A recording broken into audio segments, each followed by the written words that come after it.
The following podcast contains adult language and themes. Listener discretion is advised.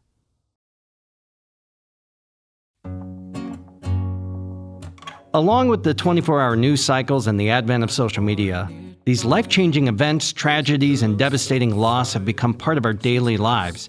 Meanwhile, our increased media consumption has led to our alarmingly decreased attention spans. These combined lead to short-lived causes like trending hashtags of care, decried support of abusers, and virtual sympathy for victims in hardships. But then, like never before, we quickly move on. In mere days, the thing that brought us all together has faded into the passé, leaving behind only empty thoughts and prayers. And so now I'm joined by a panel who's going to help me unpack this topic, and hopefully you don't stop caring about this anytime soon. This is the Going There podcast. I would like that very much, very much, very much. I'm delighted when you blush, when you blush, when you blush. It all feels just a little bit better now, just a little bit better now. I would like that very much. Stop with the doom scrolling and put down your phone. It's time for Going There. Taboo topics are back on the table. All right, so we are going to jump into this, but before we unpack it, let's introduce our panel, starting with Chelsea. Hi, I'm Chelsea. I am a mom of two, and I'm an independent contractor in real estate. Coincidentally, same thing. My name is Chelsea too. It's a joke. So hi, I'm Valerie. I'm a mom of two as well. I do sell real estate. I have background in journalism, and I am an immigrant from Ukraine. I came here 7.5 years ago. And I did not mean to, your guys' really showed me careers up. and, your guys' similarities was not planned. I totally forgot. But Yeah. basically, if you're looking to buy a house, I'm just saying. 330-692-1652. 440-915. There it is. I'm Hassan Rogers. I'm a theater artist, and I'm a writer, and I'm an intellectual. That's how I actually described you to I other said people. that just because I saw that little. I mean, I saw that blurb. it's not untrue. I like to think of it more along the lines of a pure thinker. So I do spend a lot of time contemplating those issues that piss you off.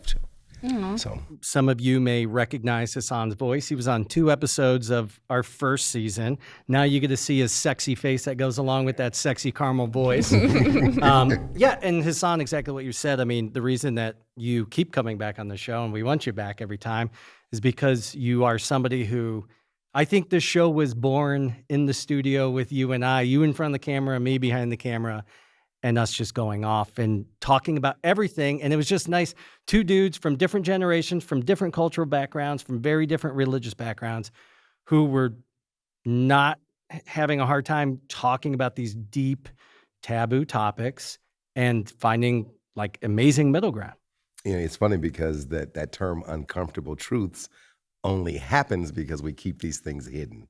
Yeah. And we are able to pull the scab off. So. And again, these topics aren't taboo. They're taboo because people want to shy away from them because they're afraid they're going to offend somebody or get canceled. But the reality is most sane adults can have these conversations and find that middle.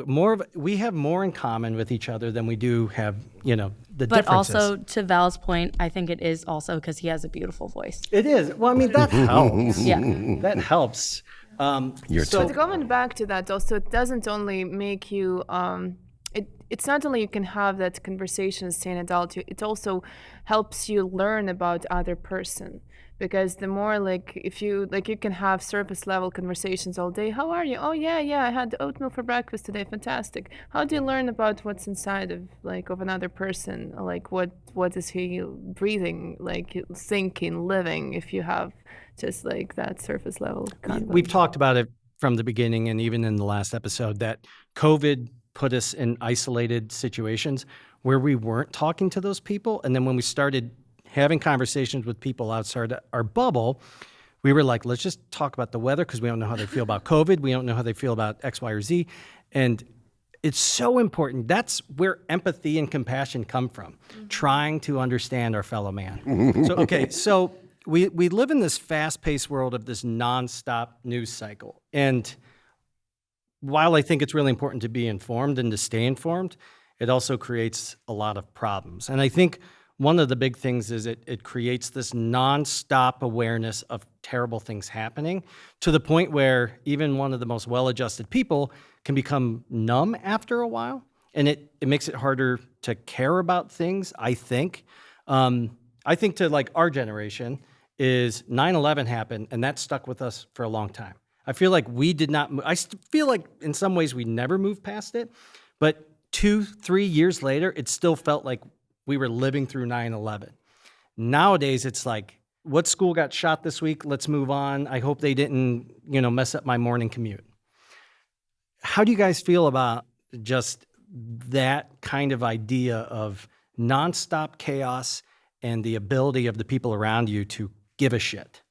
Well, there's two sides of that, I think. So number one, of course, you have to care like about, you cannot stop thinking about that. You cannot stop, like if we're talking about, for example, of situation in Ukraine and the war, like you cannot forget about that, and you cannot stop, you cannot stop thinking that the war is still happening. So it's like, I know it started on 24th of February. I know it's been like 7 months, and everybody's like, nah, it's still happening. Everybody like, no, like the world is the same. But it's the purpose of bringing awareness to any topic like that is not for you to stop living your life, or like, it's just like it's not to make you miserable.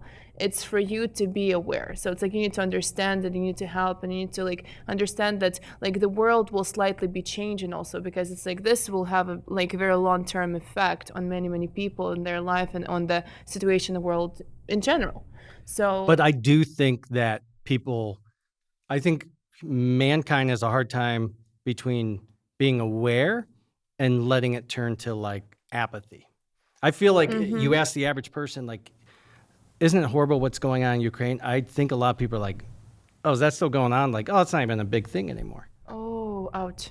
Like again, maybe I'm just in a different environment where in my world it's like still like a very big deal. That's exactly why. So we can jump into that. I mean, so you're from Ukraine, and obviously when that happened, you were one of the first people who came to my mind. Well, actually, so what happened? It was 24th in US. It was still 23rd, because like it was 11 p.m. and I was like, my kids were sleeping. George was sleeping upstairs. I was just downstairs doing some work, and my mom came downstairs, and she's like, Lera, somebody, like, she calls me, that's my Ukrainian name. Say it again. So Lera. So it's like Valerie, like my name is Valeria, so it's like the short name would be Lera. Yeah. So and she's telling me like the war started. I'm like, what do you mean? Because as you remember, like the whole for we've 2 known months it was like coming. it was like common, and we were all talking like we would never think that it would, because it's like, again, for that guy, it's just like he can, like, in our opinion, and in any human being's opinion, like he cannot gain anything from it. It's just it's mostly like it's a powerful move to show that and again, he expected to take the country in 2 days. He's playing out of the age-old despot handbook. He's not doing anything new. He's just, I don't know, I'll say it, Putin's a piece of shit. I don't care if anybody disagrees. Fuck Putin. Fuck that whole thing. Not fuck Russian people, because there's a lot of people who get thrown in jail for dissenting, and that's why when we talk about freedom, it really is important, because you're allowed to dissent the government, but fuck Putin. Anyway. Big time. But yeah, going back to that, and it's just, again, it's like I still have a ton of family there. It was just like one of the nights when that happened. You cannot believe that that's happening. So it's just like, it's not real. It's just absolutely surreal. And then it's, you cannot sleep, and you cannot eat, and you cannot go out, and you cannot do anything that brings you joy, because it's just, you feel guilty. And that's a real thing too. That's another level of this topic, that is like feeling guilty for being safe. Yeah. Feeling guilty for having food on the table. Feeling guilty just for not experiencing that, because it's like, okay, my friend is like right there, like not knowing how to survive under the bomb, and not knowing if she's gonna wake up tomorrow, right? And I'm here like just, like enjoying my cup of coffee in my, like very nice house, like surrounded by my kids who are not in danger. So and to clarify, you're not saying that people should feel guilty. No, It's just hard to not feel guilty. It's like that's another thing. That's a new thing that is, again, it's like it's just like because of the awareness. Because if you think back in a day when things like this were happening, so when we're talking about information, how it's like how we are able to like 24/7 news, like everything is happening. It's because the world got so small. The world got so small that we know about the shooting like that is happening here and that happening there, and the kid that was abducted. I'm going. No, but you're so right. It took like days for that stuff to come out. Where now I'm like, Yeah. oh my God, what's happening on Facebook Live? Like, you know, we're watching it as it's actually happening. And you have pictures, and you're like, right now it's actually like for us it's very, very helpful because it's like I want to have those news that happening. Like I know every minute where the shoot, like who died, what happened, what was bombed and stuff like that. I see what's happened. And it was really important because you know, certain section of our conservative news was already trying to walk back after they first showed that they cared to try to essentially give Russian disinformation. Well, we're actually hearing that what Russia's doing isn't hurting people, or we're actually. Oh yeah. So that's whatever we call propaganda. But Russian news, obviously. So just a side note, Russia is a country that they do not have free media. Right. So all of the media is in government possession. So they technically it's back to Soviet Union. It's like, you know, I don't know if you guys read 1984, one of my favorite books. George Orwell. So it's like, of course. So it's like, you know, Big Brother is watching you, but Big Brother is literally watching you. So it's like it's coming to the point when it's like you cannot post on social media because you can go to jail for that. Well, who started? Wasn't like Yeltsin or somebody who started like a free press thing there, and the person was assassinated. This was shortly after the Cold War had ended. After the fall of the Soviet wall. Union, after the. It was one of the big guys in Russia was like, this is important. We need to have some free media, but it was never really free. It was never really. Again, separate. It's like it was going like slowly, but it's like even if like they absolutely don't have any free press, like any free media, because even the sources that claim themselves free are owned by oligarchs that basically like it's like reports to Putin. So there is no such thing like probably YouTube would be the free media, but also you can go to jail. But they're restricted. Oh, for that 100%. As well. Yeah, and they're restricted from any media sources that can be compromising this truth that Kremlin is like. Truth. The truth, of course. Yeah. I think one of the things that leads to the detached position, not so much apathy or not caring, but it is detached, is that when there's an ocean and then a continent between them. So there's an ocean, then there's Europe, then you're almost in Asia by the time you get to Ukraine. And we're sensitive to what happens first. So in the beginning, you had American politicians saying, oh my gosh, Putin is going to go to war. And then you had some Ukrainian officials who were stuck between a rock and a hard place. Well, I want to calm my nation, so they're telling America not to fan the flames. Well, when you say don't fan the flames, and we're saying, hey, there's a wolf at your door, and you're saying don't fan the flames, and then that wolf bursts into the door, there is a sizable segment of Americans that say, well, we told you so. And you didn't react when we said so. You didn't do what we said do. And well, again, there's that segment. I mean, like there's 100%. That group of people who actually say, well, okay, when he came into Crimea, if America really cared, we would have done something then. So we didn't do anything during Crimea. Then there's this segment that said, well, we would do something if it was a different president. Well, we had a presidential change, and then we still didn't do anything. And then it was, well, we'll do something else if we get a reasonable president in. Then we get supposedly a reasonable president in. And then there's been no pressure from our top levels of government as to what we should do. So if the president says, okay, America, we all need $5 because with these $5 from each one of you, we're going to give a weapon to everyone in Ukraine. That's the second we'd stop caring.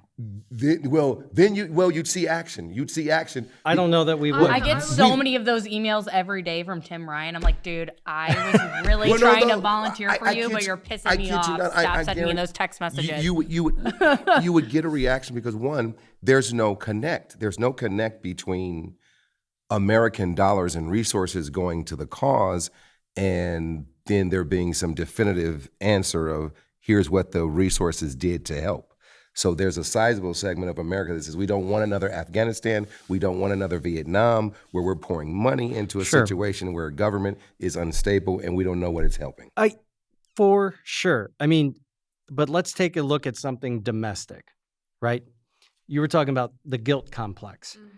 I had a very guilty lunch with Hassan right after George Floyd. And I say guilty, not that because I did anything, but it's like, I don't know how you're still like keeping your head up and not feeling like shit right now. And there was real guilt there. Because honestly, I could have walked over, flashed a gun in front of a cop probably 5 minutes later. I would have probably been fine. You know, they might try to talk me down for a few minutes. Domestically, I mean, everybody mourned for George Floyd for about 5 minutes, and then we moved past it. Not the whole country. Ukraine, like Val hasn't moved past Ukraine. No. But many Americans have, sadly. I'm not one of them, but there's a lot of people who stopped giving a shit. We think money matters. So you hear 800 million, then you hear another 200 million, then you hear a number like 1 billion. Well, to the average American, when they hear, "Oh, we gave you $1 billion," you know, if you guys can't win, I'm just no. Yeah, I'm the gonna guy stop at the you bar right there stool. because it's like there is a difference between allocation and giving money. Because I'm gonna tell you right now, so it's like not like I'm gonna say right now. First of all, everybody were super generous. People were reaching out to me asking, "How can we help?" So I cannot say when you say about $5, I have no doubt that everybody will take that $5 and give that to stop the war. As I long have as no you doubt. Don't bring it up again and don't bother me with it. I don't know. But And if again, it's to a like, direct person, I had I mean, great experience. no one wants to give to a People were politician. beyond generous. So I cannot say how grateful I am. But at the same time, again, it's like when we're talking about the government, and I have a lot of Ukrainian American friends because I'm very involved in Ukrainian American community in Parma, Ohio. We have it's called SUM. It's Ukrainian youth organization, and there's a lot of there's a couple people that I know that. Literally, the gentleman, it's my friend's father. The minute the war started, he stopped his company. He took his wife. He went to Ukraine. He's there till today. Stopped his life. He started nonprofit where it's like 100% donated. So he donated his time, his money, and everything, just helping there. And so far from what I've heard, not to offend anyone, everything that we received, any weapon that received from America was not like a real weapon, but something that was somewhere in a bag that did not really work, and they just donated that. And they did not. Sounds about right. So, and when we're talking about the money that were allocated, I don't feel like we received, the country of Ukraine received any of that yet. So that's like when we're talking about budget allocation, there's a big difference, unfortunately, between allocating the funds and actually we've seen that. 100%. We've seen that forever in our country. I mean, there's a reason Afghanistan. We had to go to war with them in the first place. Yeah, and then we you left $1 million of equipment there for the terrorists. So that's great. A topic that I hope to stop talking about on this podcast at some point is COVID, but of course we have to talk about it because COVID is the perfect example of it's trending, we care. 5 minutes later, why are we still talking about this? Your whole family essentially got COVID, and you still have long hauler syndrome, right? Yeah, I have now she's 4, but she was 3. My daughter, Lily, she gave it to everybody in my entire family. We think she got it from daycare, but I think she got it from an outdoor party. And she gave it to my husband, and when he was out of quarantine, I got it. And I had it for like 2 weeks, but I was fully vaccinated, Delta variant, like pretty healthy 30-year-old woman. Like I should do okay. My mom came over like sobbing, was like, she needs to go to the emergency room. I don't know if I was like unconscious for like 24 to 36 hours. I remember my husband like trying to pick me up to take me to the bathroom and be like, you have to go pee because you're going to piss yourself. Like if you don't get off the couch. But still to this day, I had my doctor run blood work and he's like, you're fine because I'm just tired all the time. Like if I don't get like a nap at some point, I can't make it through my day. It doesn't help that I have 2 children that probably like ruin my life. But, you know, other than that, Children are a blessing. Children I are, love them. I mean, am other like, than I they want to be ruin like, your I am life. obsessed with my kids. I only say that because Yeah. I'm sitting next Well, to can I them. ask you a question? And this is to all three of you guys. What was for you before COVID, and what has changed since COVID? So I will start with COVID's been blessing to our family. COVID been blessing because for our family, because I have not seen my husband for years, and all of a sudden he's working from home and my kids have a dad. So that's why there is like obviously not the COVID itself as as an illness, Right, no. but just when the quarantine happened and it was a happy place for all of us to spend time together and take walks in the middle of the day. And it's like, I'm exaggerating. Obviously, my husband gonna No, hear this working and from he's gonna home, be like, so She's throwing her kids under the bus. You're throwing your Yeah. husband under the bus. No, It's fantastic. he's fantastic dad. Being a That's mom's the thing. awesome. So he's fantastic dad, and he's been working, and he's the supporter. He's the breadwinner for our family. But on top of that, Hassan, I want to answer your question. These guys have been positive about it. I'm going to be negative. Oh, God, I want to say it. I'm sure we're going to have the same Oh, answer. no, actually, probably not. Go ahead. I was going to say it changes the way I think of people.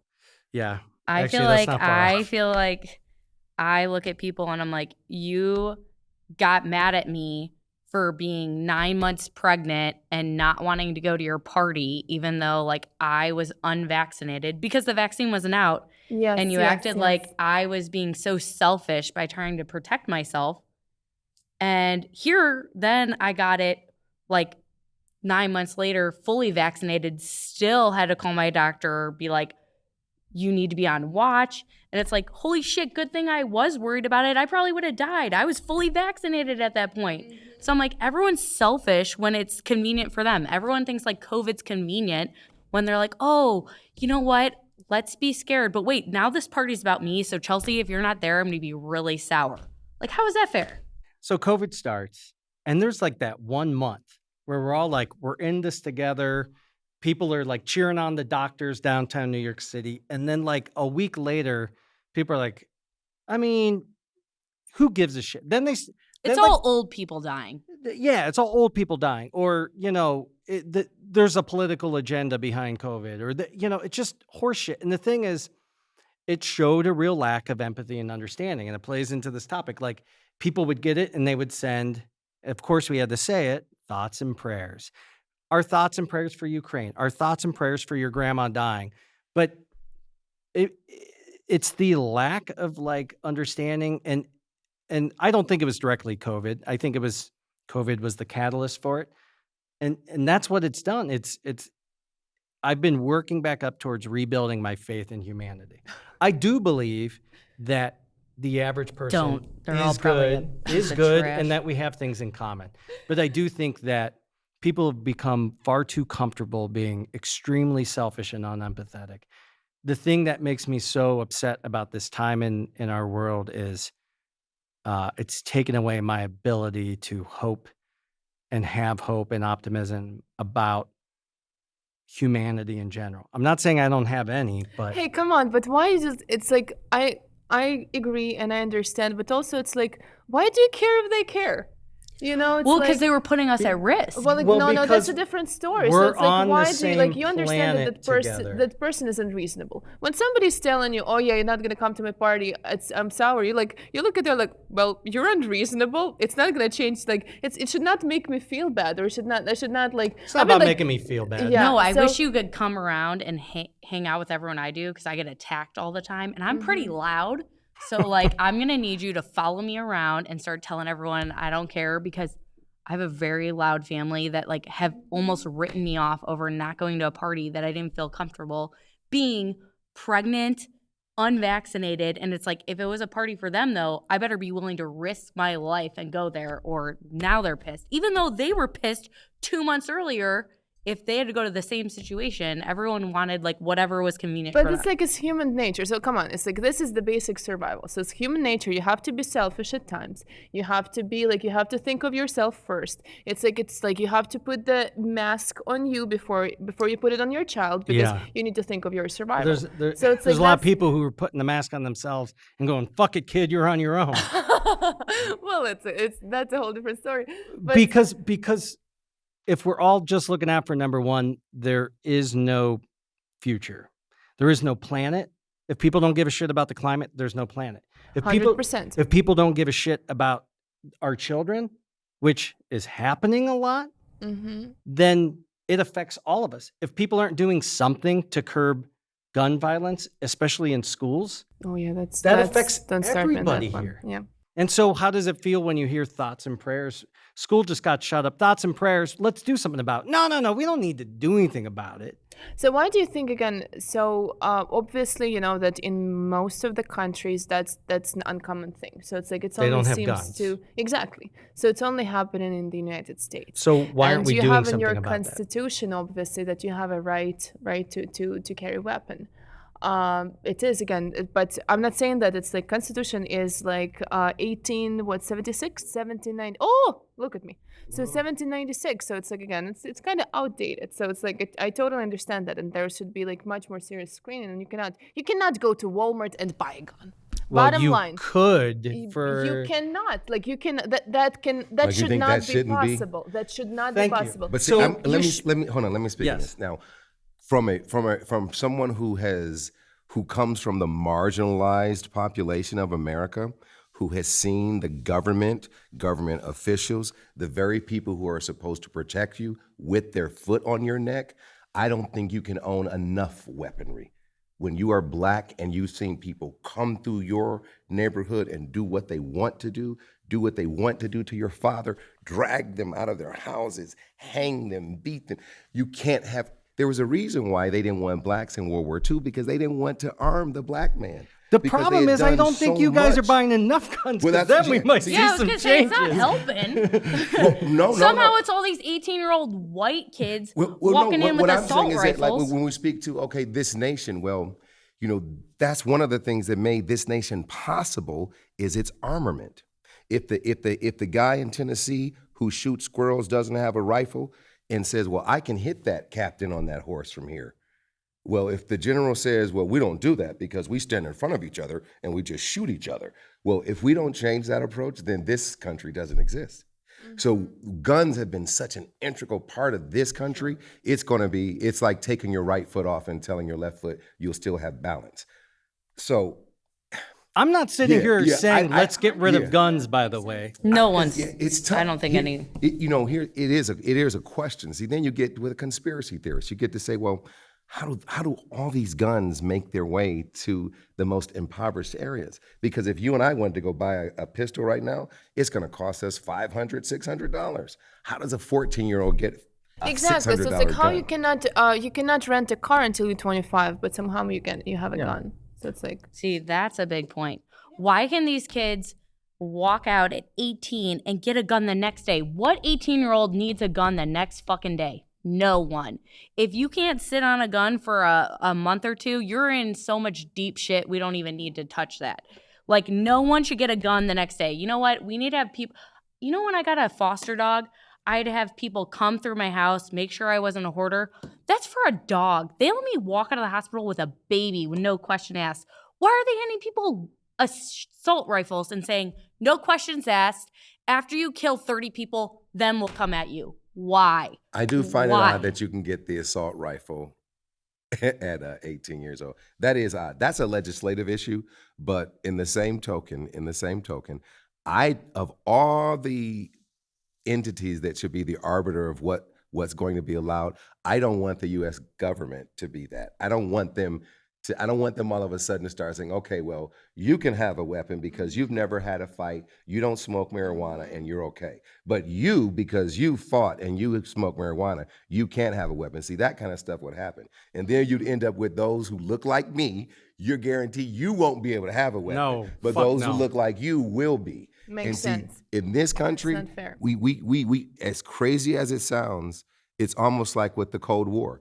It's this. You got 5 machine guns. I gotta have 6 machine guns. So Hassan, I feel like that's very important here because I maybe this is going to sound ridiculous, but I've never even thought of it that way.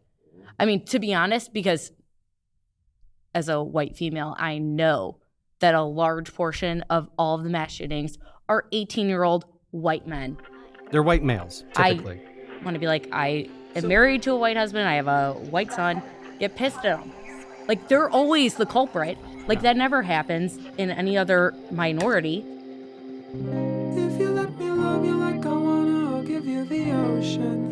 This episode, Evan Crommett steps into the musician spotlight. He's a singer-songwriter born and based in New York City. He's committed to producing new tracks in his bedroom studio, sidestepping the genre police, and officiating the marriage between music that's sincere and music that slaps. Evan's got some great TikTok videos and covers as well. You can check out everything at evancrommett.com.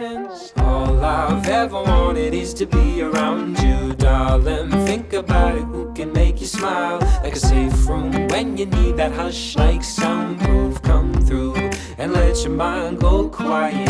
All I've ever wanted is to get to know you, darling. Think about it, who can get you riled up down. Time's better spent with someone who can hold you so true. I'll set your mind on fire. Now give me one good reason why you're not here now. Cold rationality gets so freezing when you're drowning in fear. If you let me love you like I wanna, I'll give you the ocean, heal you like love can. I want to make sure I make a point here because we could talk about gun violence all day long.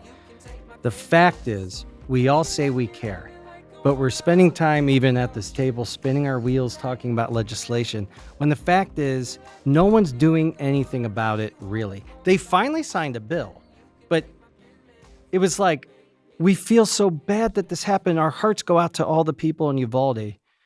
Well, what can we do about it? But Well, what can you do? you can do so much about it. Anything. But the thing is, these conversations aren't No. happening. What we can do. So it's like except That's so true. there is a family. So me and you, there is a family who is suffering in Texas somewhere. They're suffering a huge loss that they probably will not be able to overcome. What can do you have words to say? Can you go to me, I feel like anything you would say, you did not go through that. Your words are worthless. So it's like almost like the thoughts of prayers became this thing you're saying just to comfort someone, because that's the most there is no words. You cannot find words to say and express. I have no problem with anyone saying my heart goes out to you, thoughts and prayers. We're talking I have a about big caring. problem when someone says thoughts and prayers and then turns around and fucks you in the ass. I have a big problem with that. And that's what That his happens basic- often too. every Thursday evening. According to NPR, in May at the time of Uvalde, there were roughly one school shootings every week in 2022 in the U.S. I don't want One to send my per kids to school like week. that.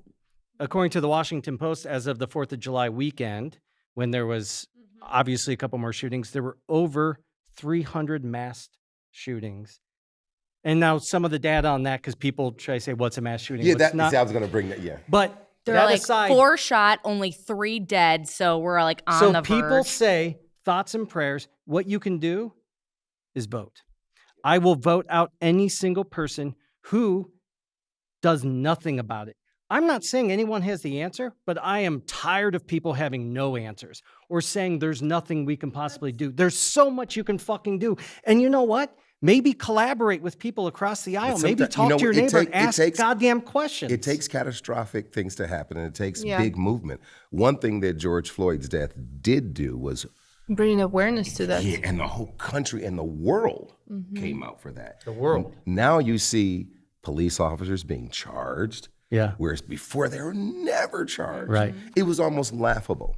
And then, so you see that something happened as a result of the death. So if So this- the back to your point, tragedy- if the tragedy happens, but there's a movement to, okay, well, let's do something. Let's start a PTA movement, but then you go back to Sense and Sensibilities. I can't knock Lyra. Oh, I love it. It's been I holding can't that knock- one in for a while. He's such a jerk. He's been practicing it in his head. I can't Now say knock it's you for sexy. saying, Add a little, for saying a little frill I in don't there. want armed guards at my school, in my neighborhood. But then there's another mom who says, I would feel comfortable if those armed guards were reservists. So maybe you don't want Matt and Hassan at the school, but would you feel Probably not. Yeah. Would you? But I work with children, so it's interesting. would you feel comfortable with reservists there? So then we get it. We go back to our Constitution. We go back to our laws in this country that, well, we don't want to put the military in our communities. We don't want to have that. We've seen that in other countries throughout history. So now, but I think those are some solutions. They're not easy solutions. So I just think But about. I would like to see armed. I would like each school to have armed guards at every entrance.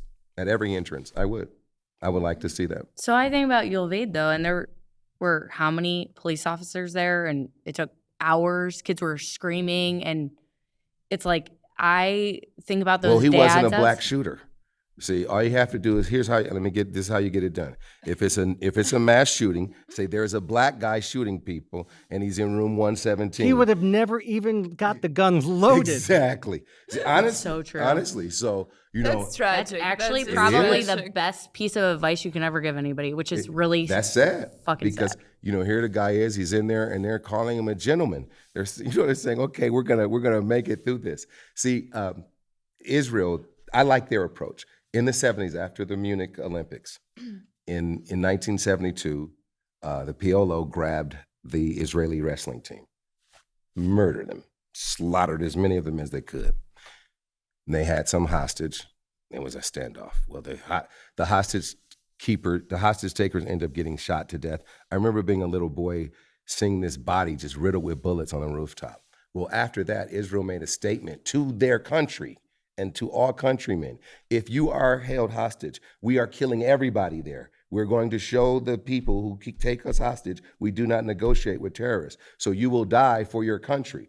See, we don't like that. We don't want to hear that. Mm-hmm. We don't want to hear if a guy comes in this room, you got to kill everybody to kill that guy. Well, I don't want to die. So. You're right. People won't wear masks. Do you think they're Exactly. Tell a man you cannot have a gun. I want the gun. Yeah. Think about that. We saw in this, we go back to race in this country. We can never get away from race in this country because the race in this country is at its founding. Yeah, this country was founded on racism. We can't get away from it. Yeah. So when you see a group of armed white guys march into the Michigan State Capitol and everyone's okay with it. They're patriots. Yeah, it's like those guys. So you have people saying they have a right to do that. Yeah, they do. But are you okay with it? And would you be okay if that was Darnell and Raekwon? And see, when everyone has to be not afraid of you can't be afraid of me without me giving you reason to be afraid of me. So as long as you're afraid of me, just because I'm black and I'm big and I'm, it looks like I can handle myself if I feel like it. You shouldn't be afraid just because I'm black. Be afraid because I did something that makes you afraid. Well, you were wearing a hoodie. I had a hoodie. Well, I was drinking Sprite too. Yeah. And the Sprite looked like a gun. Yeah. So we as a people, we have to be outraged. Matt is a guy who doesn't talk that much on social media. During George Floyd's situation, he's attacking white people left and right. Well. Was I really attacking white people? Yeah, you were. I just went to dinner with you and you attacked the white waiter about being But what that did is it showed other people that, no, I'm not okay with it. I'm not okay with racist people who happen to be white. So we need people. We need that. We need more of us. Like we need women to not be okay with men passing laws that govern your body. Oh, come on. I couldn't be more vocal. I can explode right now because that's ridiculous. We need you to be rabid. We need you to be enraged. All right, I want to say something because this whole thing is supposed to be about thoughts and prayers and like how things get turned over too quickly. So I obviously freaked out about Roe versus Wade. I don't like anyone telling me anything to do with my body, let alone the fact that I'm at like the prime age group for like my friends getting pregnant and like shit that could happen. So after that happened, I had like a party bus come pick up like 30 of us, take us to a women's rights rally. I had tons of these people. My husband does promotional products, so we ordered these women's rights flags. And they say, women's rights are human rights. Pretty basic, right? Like not offensive. I'm like, okay, I don't want to go out guns blazing and be like, I love abortion. Obviously, no one loves abortion, but that's what everyone thinks. So I had all these people super passionate, like, oh my gosh, I have so many orders for you. It took a month for these flags to come in, and I felt like people actually got bored with the topic. Like they were like, oh, my rights got taken away a month ago. This really, like, why are we still talking about this? This stopped trending on TikTok. Who gives a shit? Yeah. It was like, ooh, this is no longer interesting. That's ridiculous. People, we have short attention spans, but we now have short attention spans on the things that we care about. So I feel like I was banging the George Floyd drum long after a lot of people who, even white people who were really adamant about it, were like, oh, but that was last month. It's like some guy going, oh my God, did you guys see the grand finale of Breaking Bad? And you're like, dude, that was like 6 years ago. Who gives a shit anymore? It's like, well, I just watched it, so it's important to me. It's like we think, well, time has passed. I think some of it, Hassan, you were aiming towards it earlier. Some of it is survival. If we let everything affect us every day and to the point where we can't eat, we can't feel good about ourselves, isn't there a nice middle ground where we can still give a shit and survive and not be depressed and just like hopeless? But don't we have like the most depressed, aren't we the most depressed generation? People Yes. living here, Yes. living on Earth right now. Like to consider myself in the same generation as Matt. So Let's say that people living today, despite of generation they are, we're the most depressed. Like This moment in time yes, on Earth, we are the most depressed depressed like group of people for this- obvious reasons. This information affects you. It's constantly, it's drop by drop. George Floyd's death, war in Ukraine. I cannot get an abortion. Nobody cares about me. I can die from COVID and my family doesn't care. Like this all, it leaves the impact on your brain and your nervous system. And we know that the nervous cells are they just basically barely regenerate. So that's why you're losing that, and then you're like on your like little, I don't know, what's Xanax, whatever people take. I was gonna say, how many antidepressants is legal to give someone? Because I'm gonna need to know that number. Oh, I'm Guarantee you. taking antidepressants, by the way. Yeah. So this Who is the face. isn't? I This don't is the face know of one depression. female friend of mine that Yeah. is not on an antidepressant, Yep.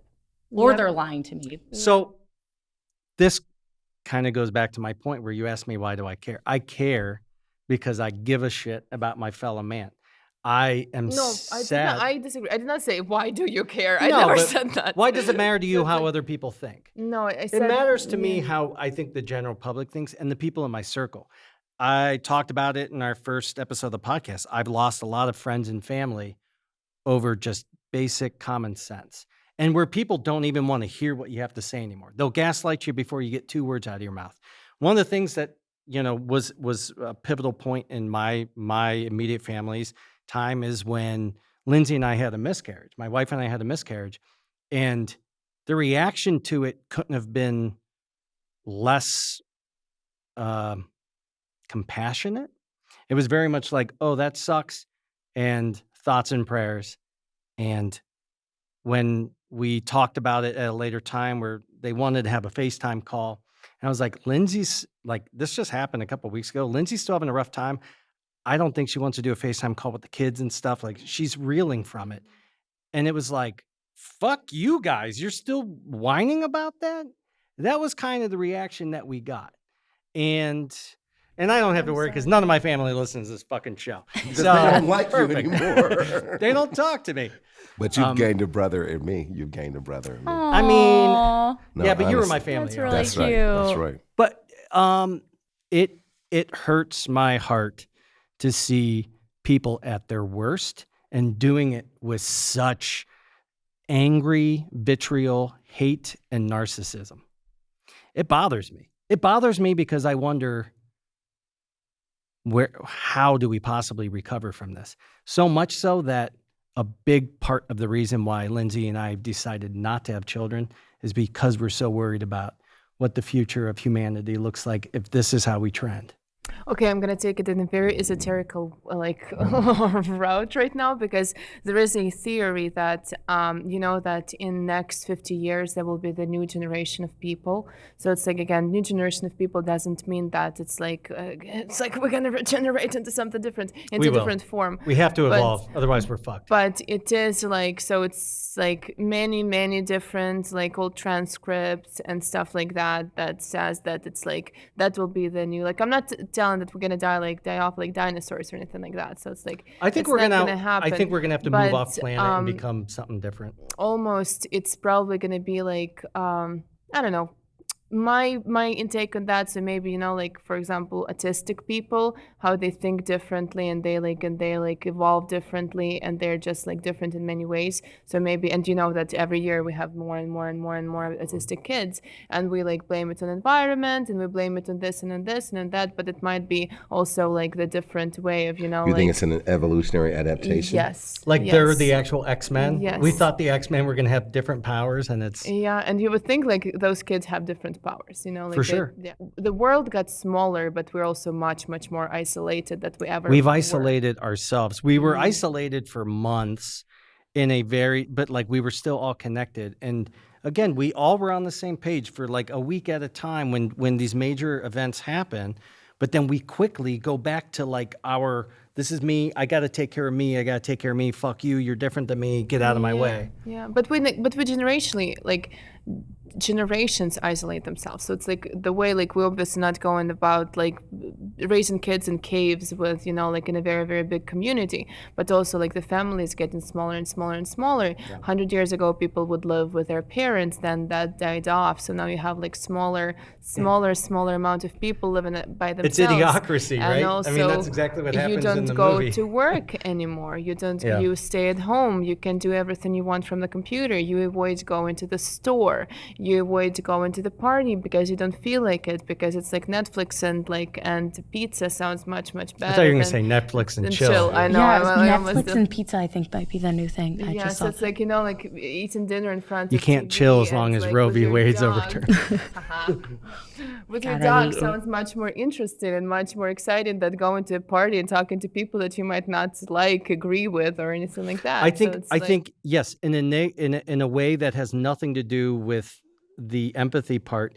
We have isolated ourselves, and each generation, I feel like, starting with the boomers, each one that comes after has become less socially adept, where they'll like talk to each other and like, I'm an extrovert who sometimes now gets social anxiety that I didn't have before. But I think because I fit in everywhere before, and now it's like, well. Do you think you're an extrovert? You don't think I'm an extrovert? Really? Said no one ever. No, but how don't you need to, after you, for example, talk to people and stuff like that, does that fulfill you? Yes. Okay. Then that didn't. Yeah. No, but the older I get, the more I become an ambivert. The more introverted I become, I think, because of situations like this. Because Matt used to be all American, Homelander, get along with everybody.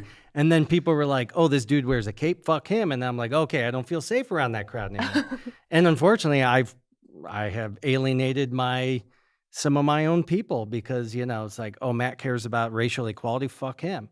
And some of that's geographic and just the place and time of where we're at in politics and everything else. But I mean, I was raised to believe in integrity and truth, and that's what I stand behind. They didn't think it was going to move me a certain way, but I still consider myself very middle of the road. I think the world has shifted to the extremes, but most of us live in the middle, either left of center, right of center.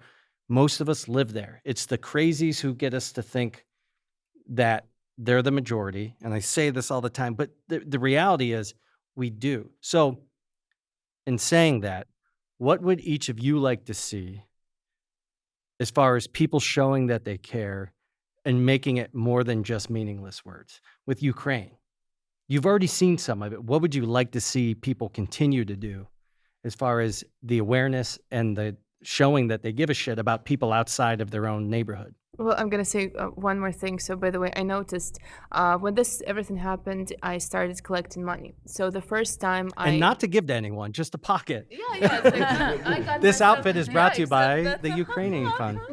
Yeah, it's a joke. So whatever. So I started collecting money, and I didn't start collecting money because people started reaching out to me saying like, okay, how can we help? And I started collecting money, and then it's like we did like again, it was very, very big impact because there was real people whom we really saved. So there was a family who freaking like left Mariupol, and you know that territory took the biggest hit, and they did not die thanks to the money that were donated. Yeah. So that's a quick impact, and it's right there. And I was saying the same thing that I wanted to, because it's like when this happens, it's like, what can I do? What can I do? What can I do? Like, I cannot do anything. So it's like you do a small thing, thinking like, okay, at least like it makes you feel a little bit better because at least like this happened, and I didn't feel like as awful as I did today because it's like I know one person got saved. So but that's what I think a lot of not to justify some of the inaction, but I think that's what a lot of people feel. And I understand the exhaustion and the overwhelming feelings when these horrible things happen. But I think so many people think, well, what can I possibly do? So they do nothing. But sending you money and words of support were huge. When you sent an email to me that said, thank you to everybody who helped, and here's what we did, I was like, holy shit. But I still felt like, thank God for Val. Everybody were like, oh my God, this is awesome. Awesome. So I waited a few weeks and I posted, and there was barely any response because nobody cared anymore. And I'm like, but we still did this. I'm like, but look, we saved these people. We did this. And everybody I got 3 thumbs up because before everybody were raving about this. This is amazing. Let's do more. This is cool. And then it's like, okay, good. It's like, it was like an old news. And Isn't it sad? And I was like, oh, but we did this. Come on. It was great, I think it was really smart to strike while the iron was hot. Give us the money now. I take it from a different perspective because I don't feel like anybody have to do anything. I don't expect anyone to do anything. And the fact that I did not even have to ask. People just get like, you donated. Like, I didn't have to ask. You just like, oh yeah, I'm just like you just did I felt really bad. I want to share this. I felt really bad. That's not why I donated. And that's not why you did what you did. The guilt is only a small part of it. Yeah. I felt bad because when I first met Val, I would joke with her about, in Mother Russia, vodka drinks you, And I she hit would always him. tell me, hit I'm him not multiple Russian. times, and from I'm still a Ukraine. little offended. Yeah. Why does that not surprise anyone here? So then she's like, and you're an extrovert? No, it's just like, no, it's like we. But then when that happened, I was like, I feel bad even making those jokes now because it's just not funny anymore because Putin's a fucking asshole. And, but yeah, there is a big difference. But I wanted to show that I cared more than saying thoughts and prayers. Well, and I appreciate it. And again, and there are a lot of people who did. So that's why, I even feel bad saying that. It's like, oh, you guys don't care because people freaking do. So that's how we should probably even change that topic and saying because people freaking did. People did care. People donated. People whom I did not speak for years called me like, "Are you okay? How is your family? How can we help?" And they still because do they that. saw it on a personal level, and I think that's how we get people to care. I have one more care. question. I was talking to one of the producers of the show earlier before we started taping, and one of the things that came to my mind about this show was, has the last 3 or 4 years, have they strengthened your belief system? Have they challenged your belief system? Do you find yourself even more spiritual than you were before? Are you less inclined to think about divinity and things like that? Mm-hmm. How did it affect you in that regard? Not just COVID, but from Trump on. That's a great question because and I don't know if that person teed you up with that or if you teed that up because huge existential crisis. Because I kept asking, can things get any worse? And where is God? Where's this fire and brimstone God that we kept reading about? I got real dark for a minute and I was like, I don't think I can believe in God. If God can't show up and do this shit now, what's he there for? I think it redefined it in the long term. It definitely didn't strengthen it. It made me question everything I've ever thought I believed. Because let's be honest, we've seen humanity at its worst in some ways. We've seen some of the ugliest parts of mankind. So I feel like that's a way more positive outlook than I'll probably have. That was positive.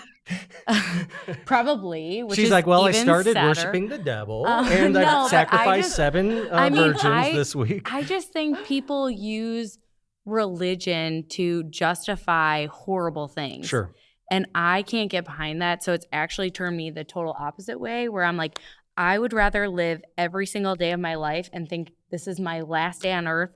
How would I want my fellow man, my husband, my kids, my parents to like think back on me? And I want them to remember me as like a good person who didn't worry about whether Jesus said gay people are bad or like whatever messed up things they can read in the Bible. I don't give a shit. I just want to be a good person today. That's my job. I don't care about religion anymore. I'm out. I was raised Catholic. I can't. What you just described, though, is spirituality. Like, being a good person is the core of all of it. Like, if anything, I think it made makes me feel better. No, seriously. Like, you don't have to give it a name. You don't have to call it by any certain thing. But everything you just talked about is the core of, like, most religions. Be a good person despite how shitty the people around you are. And despite how shitty the circumstance may be. Yeah. One thing for me, being born into, one religion, when you're born into a religion that your parents practiced, like that's all that exists until you realize that there are other things that exist. For me, exploring religions and then pushing them aside strengthened my own spirituality.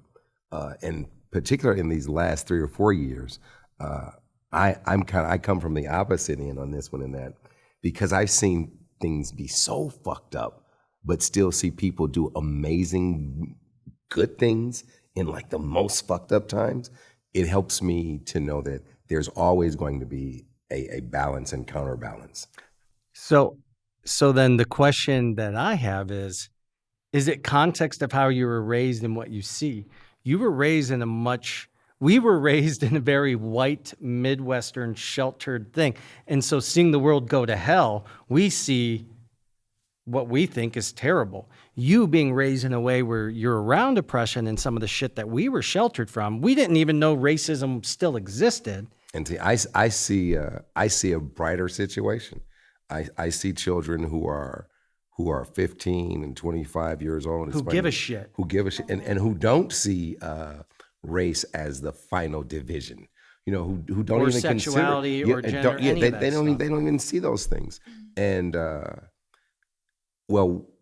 that gives me hope. That gives me hope. One, because it's that little mind of what's possible that we carry with us that make us great as adults, because we don't lose what's possible. Hassan, you give me hope. Oh my God, you're.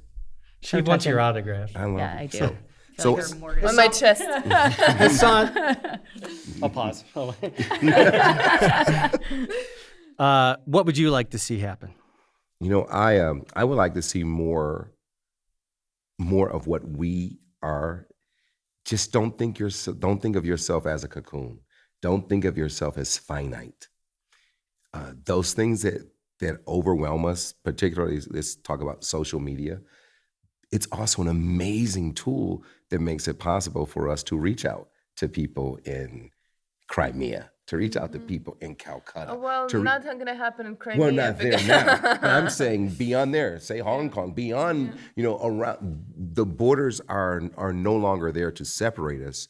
So we're pre-social media, we would have had nothing to do with Ukraine at all. We would have not been able to do anything. So I'm encouraged by that, though. I'm encouraged by the fact that we live in a borderless world now. We live in a borderless world. 100%. And not only it brings the awareness, just think that also not having the social media, not having that information also gives the control to the government over what you know and what you see and what your perception of situation is, like in Russia, for example, right now. So that's a blessing for us. That's why there is so much diversity in opinion. When you, for example, like you can feel like this about many things. Somebody like, that's why we're here, even when we can have this freaking discussion.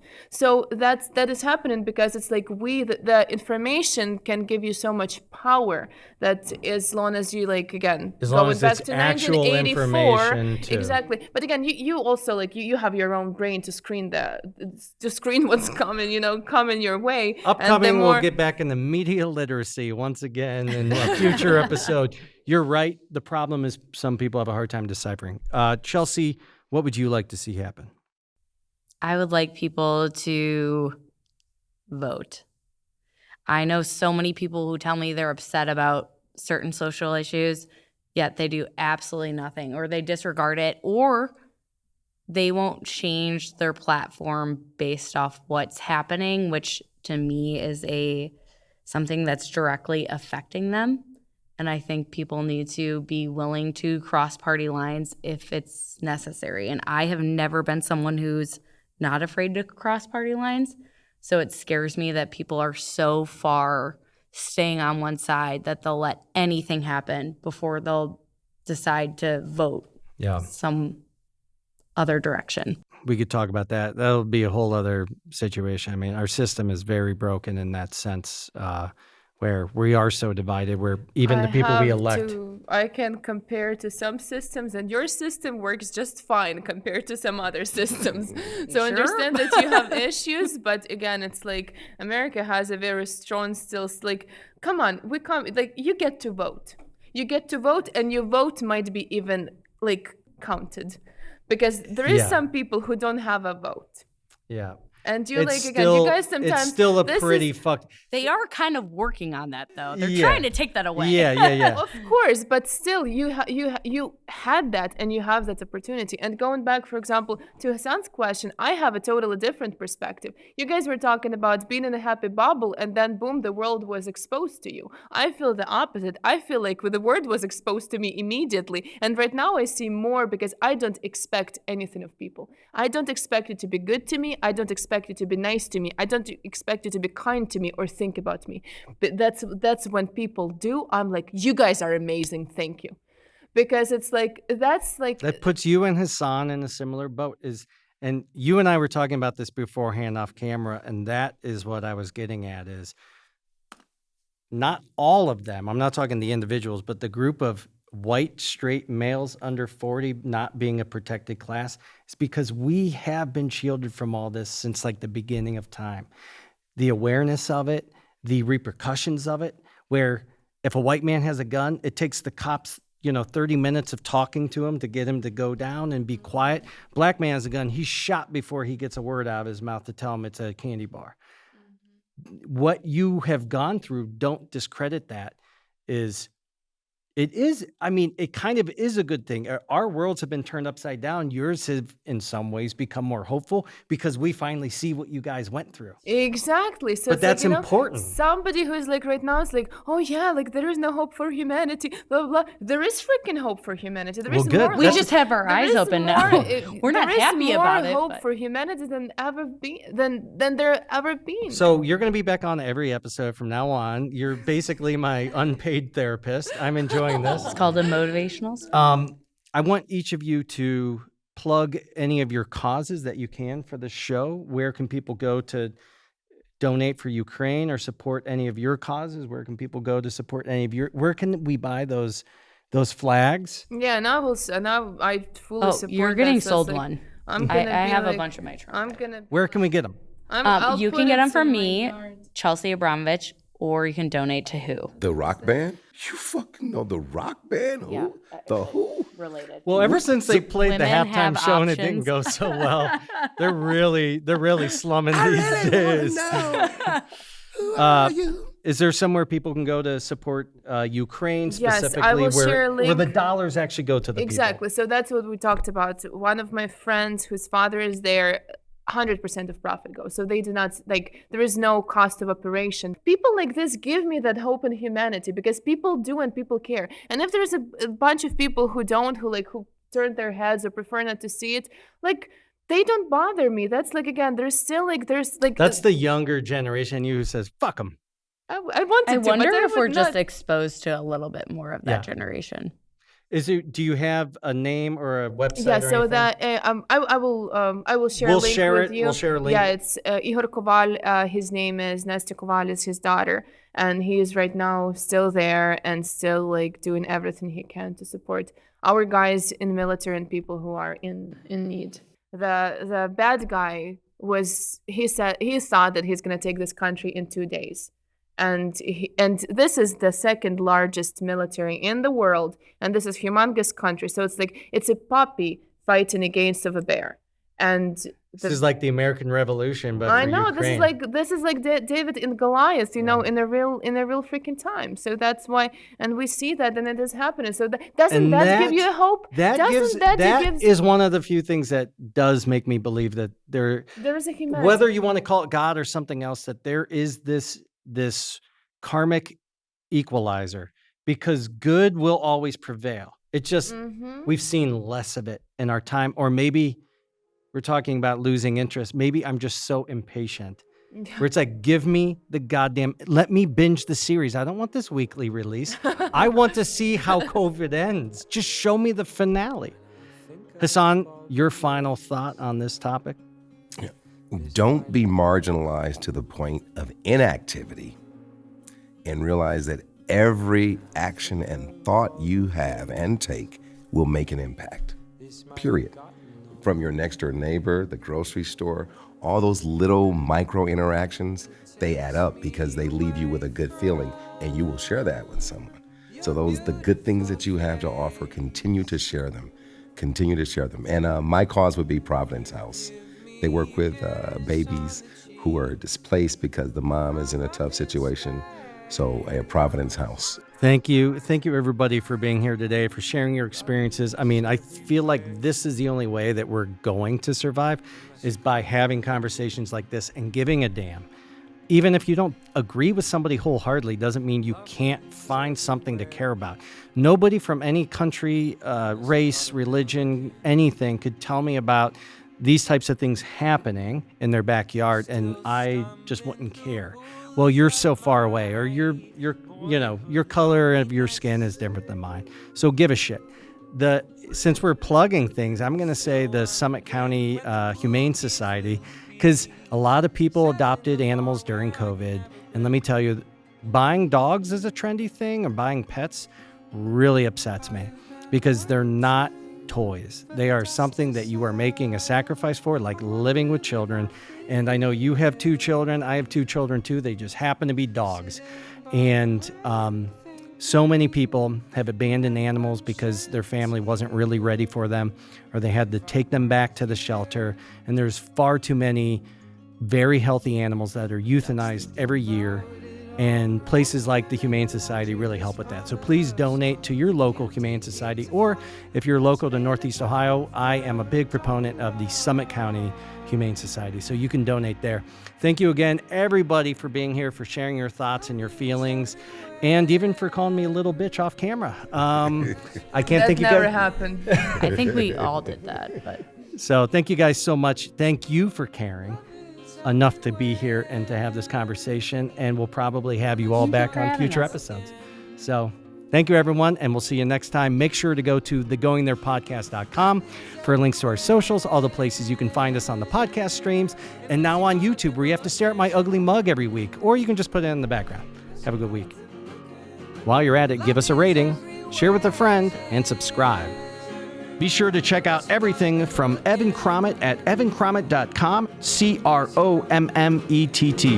Love is everywhere. Unless you're caught up in looking. Love is everywhere.